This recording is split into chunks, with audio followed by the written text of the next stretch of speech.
Fala galera, tudo bom com vocês? Meu nome é Pedro, do canal Desenho com História. E hoje nós vamos falar sobre um assunto que eu gosto bastante, que é a arte da animação. Eu fiz o meu TCC na universidade, quando eu me formei em licenciatura em artes visuais, sobre os princípios que regem a animação, os 12 princípios fundamentais da animação.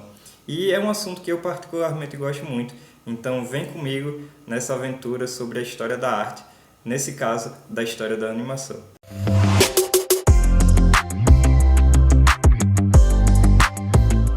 Bom, vamos lá. O que é que faz um desenho ganhar vida? O que é que faz ele se mover e a gente ter aquela sensação de que nós estamos diante de um personagem que ele tem pensamentos, que ele tem emoções, de que ele se mexe, de que ele se anima ou que ele fica triste? A palavra animação, ela vem do latim anima, que quer dizer alma ou sopro de vida. Então daí a gente tem a ideia de que a animação, ela é literalmente animar, ou seja, dar vida a algo que é inanimado.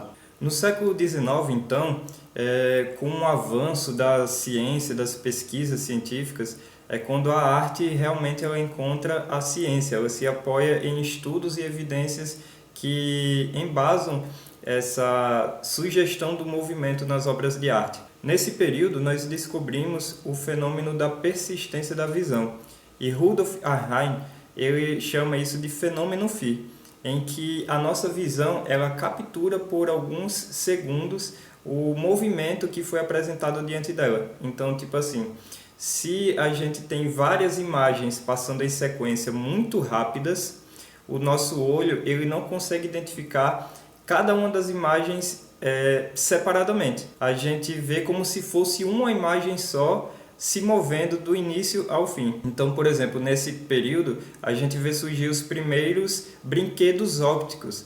Os brinquedos ópticos que aqueles artistas da época eles perceberam que se a gente movesse muito rápido um objeto, a gente veria como se ele estivesse se movendo. Vale aqui fazer uma menção honrosa a Edward Muybridge, que no ano de 1878, para que ele tinha uma teoria de que os cavalos, quando eles correm, cara, isso no surgimento da fotografia. E ele tinha uma teoria de que quando os cavalos eles corriam, tinha um período de que eles ficavam com as quatro patas no ar, suspensas. Só que na época as pessoas não pensavam que isso acontecia. Então ele fez um experimento de que ele tirou várias fotos em sequência de um cavalo de corrida. A partir desse experimento ele pôde ver que uma hora, como eu falei um pouquinho atrás, uma hora o cavalo ele estaria com as patas no chão, outra hora ele estaria com uma pata levantada, outra hora ele estaria com as quatro patas da frente e de trás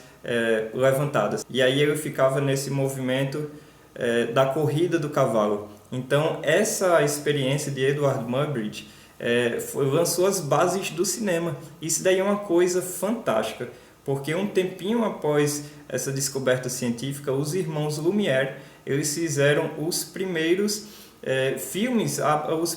filmes da história do cinema, como por exemplo, se eu não me engano, A Partida do Trem da Estação, o nome do vídeo. E são vídeos assim do dia a dia, são vídeos que a gente vê caseiros entre aspas. Eles queriam mostrar o modo de vida das pessoas da época. Tem outro vídeo que se chama Saída Epa, quase que não sai. Tem outro vídeo que se chama Saída dos Operários de uma Fábrica. E é nada mais do que isso, eles são simplesmente captando os movimentos, as imagens de operários que eles saíam de uma fábrica no meio da cidade. Então esses primeiros filmes, essas primeiras experiências, elas lançam a base do cinema e isso é fundamental para a gente entender como é que surgiu toda essa questão da história da animação como nós conhecemos nos dias de hoje. Esses daí foram os primórdios do cinema até que a gente pudesse chegar, de fato, à animação dos personagens e os filmes de animação como conhecemos. Agora, o cinema como nós realmente conhecemos, com todo aquele roteiro, todo programado e uma história se desenvolvendo, um enredo, né? Com efeitos especiais, isso daí começou lá no início com Georges Méliès, quando ele faz um filme de animação em que o homem ele faria uma viagem até a Lua. E isso daí é fantástico, porque ele se utilizou da filmagem convencional, como os irmãos Lumière, mas ele também utilizou outras técnicas, como por exemplo o stop motion. E aí, através da sobreposição de imagens, ele conseguiu fazer esse efeito como um dos primeiros filmes de ficção científica da época. Um outro filme muito interessante que foi produzido no período, que entra mais no campo da história da animação, foi produzido pelo Emily Cole, no ano de 1908, que se chama Fantasmagoria, em que ele fazia uma animação quadro a quadro, em que os objetos eles se transformavam. E é bem interessante ver também como ele desenvolve essas técnicas de animação. Mas, de fato, quem seria o pai da animação dos desenhos animados como nós conhecemos é o Winsor McCay, no ano de 1914, que ele criou a personagem Gert, a dinossauro. E esse personagem ele é fascinante, porque a dinossauro Gert ela tem personalidade, ela fica com raiva, ela fica alegre e ela interage com o espectador. Então ele vai fazendo realmente a animação como nós conhecemos hoje. E aí ele vai movendo o personagem, interagindo com os objetos. E isso daí é realmente interessante demais, porque em seguida a essa produção a gente vê inúmeros outros desenhos animados surgirem e mais pra frente a gente vê o surgimento de um carinha que nós conhecemos bastante, que seria o Walt Disney, com a produção de seus personagens super trabalhados. No ano de 1928, o Walt Disney ele lança o filme Steamboat Willie, e aí a gente vê o surgimento do personagem caricato super conhecido do Mickey Mouse. Mas lembremos que antes do Mickey Mouse ele já tinha produzido outros personagens, como é o caso, por exemplo, do Coelho Oswald. E se você gostaria de conhecer a história desse Coelho Oswald, eu deixo aqui uma sugestão de um vídeo bem legal que eu fiz também, falando sobre 5 curiosidades da história da arte e da animação. E aí a gente vê que o primeiro personagem do Walt Disney não foi o Mickey Mouse, foi o Coelho Oswald. E aí eu acho que vale a pena você conferir esse vídeo que está bem interessante. Mas aí voltando para o filme Steamboat Willie, com o personagem Mickey Mouse, a gente vê que através desse personagem, o Walt Disney ele lança as bases para uma forma completamente nova de se fazer animação, em que os personagens agora eles tinham uma personalidade, assim, uma forma quase romântica de se relacionar com o espectador. A gente ficava emocionado com os personagens, a gente queria saber o que acontecia na próxima etapa da sua história, e aí a gente cria um vínculo emocional com a obra que a gente estaria assistindo. A gente não ia só apenas assistir para dar umas risadas, como as animações da época anterior elas faziam. A gente agora se conecta emocionalmente com os personagens. Dessa forma, o Walt Disney ele queria não só representar os seus personagens, mas ele queria também transmitir a emoção da obra para quem estava assistindo. E aí a gente chega no ápice do estúdio Walt Disney, no período que se chama o período de ouro da animação, que seria o lançamento do filme A Branca de Neve e os Sete Anões. Esse filme, que foi lançado no ano de 1937, ele estabelece uma base fantástica para os filmes de animação que viriam nas próximas décadas. Os personagens eles se emocionam e aí eles cantam e dançam de acordo com a cena que estava sendo representada, e além da tecnologia que foi desenvolvida para produzir esse filme. Então ele foi uma verdadeira revolução para a época na história da animação. E aí a gente vê, por exemplo, o caso da câmera multiplanos, em que o Walt Disney, para que ele pudesse ter um efeito melhor, um realismo melhor, e o cenário ele se movesse de uma forma adequada, a gente tivesse aquela sensação de realismo, o cenário ele se abrindo e tudo mais, ele colocava camadas, em que a câmera estaria aqui em cima, quase em cima de uma escada, vamos dizer assim, e aí ela filmaria de cima para baixo, e aqui embaixo tinham várias camadas de acetato com os desenhos. Como a câmera estava filmando de cima para baixo, então ficaria mais fácil de a gente fazer essa filmagem, mover os objetos, e tem até uma certa rapidez para fazer isso daí também. E dessa forma ele consegue efeitos fantásticos com a produção desse filme, e é verdadeiramente uma revolução na história do cinema, na história da animação em si. E dessa forma a gente consegue ter uma sensação de realismo, de profundidade muito maior do que se a gente fosse fazer o desenho por completo em um único papel. Então, fazendo por camadas separadas, a gente conseguia ter uma animação mais fluida, uma sensação de profundidade, de realismo que não conseguiria de outra forma. E aqui vai uma curiosidade: apesar de o filme A Branca de Neve ter sido o primeiro filme de longa-metragem produzido por um estúdio de animação com fins comerciais, mas na realidade o primeiríssimo filme de animação em longa-metragem produzido foi um outro filme. Mas aí eu vou deixar a curiosidade para vocês descobrirem nesse vídeo que eu gravei sobre as curiosidades de alguns filmes de animação.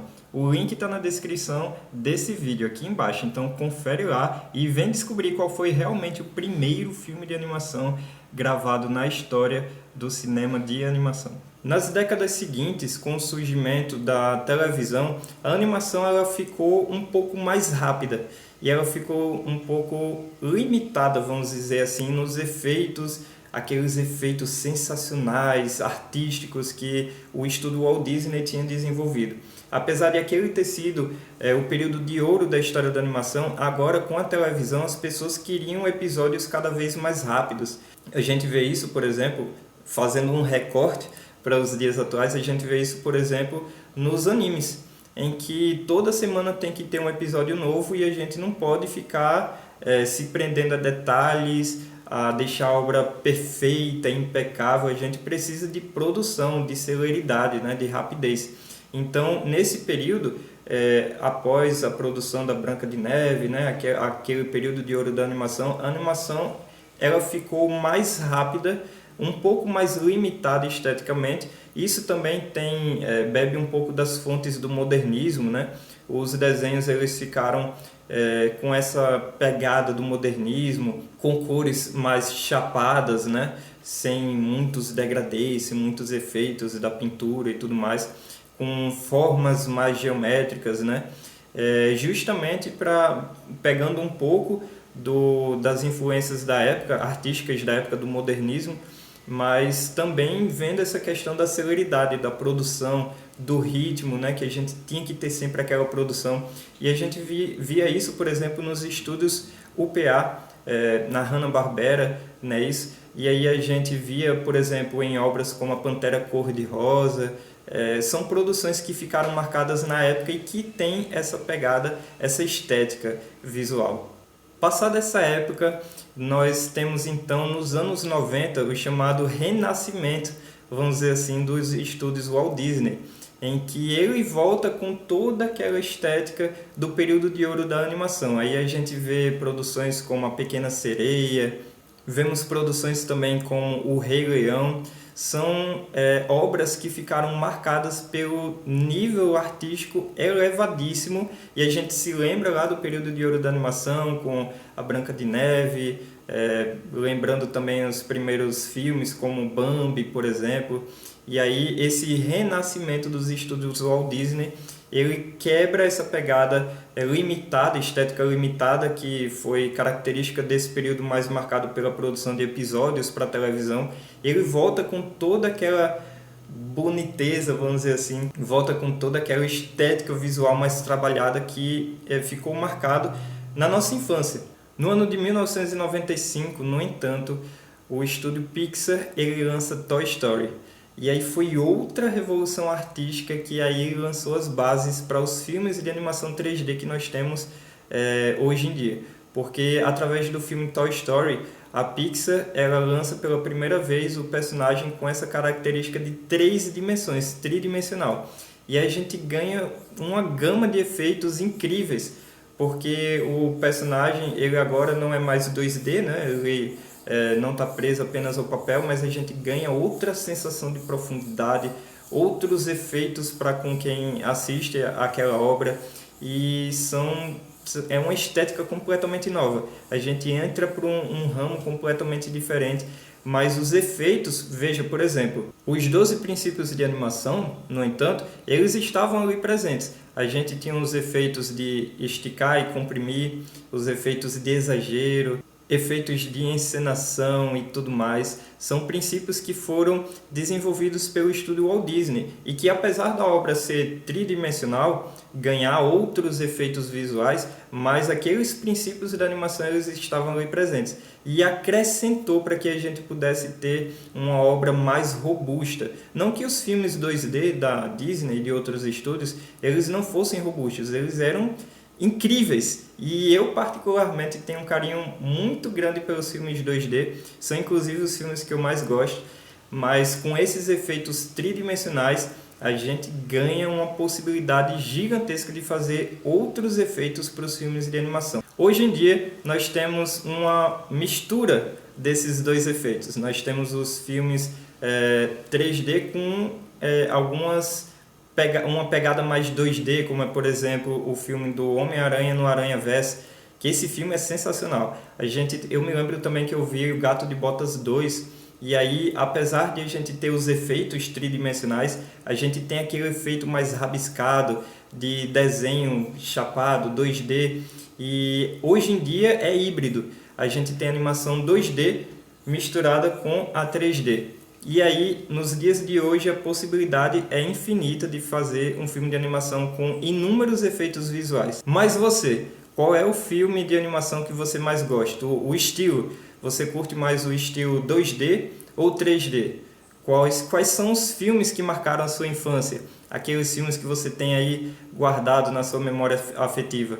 Eu gostaria de saber. Coloca aqui nos comentários para a gente trocar uma ideia. E a gente se vê num próximo vídeo falando sobre a história da arte, a história da animação, da ilustração, do desenho, que é um tema que eu gosto bastante, me empolgo em falar e eu tenho certeza que vocês curtem também. Então fiquem todos com Deus, que Jesus abençoe e guarde vocês sempre e a gente se vê numa próxima, se Deus quiser. Até mais, valeu!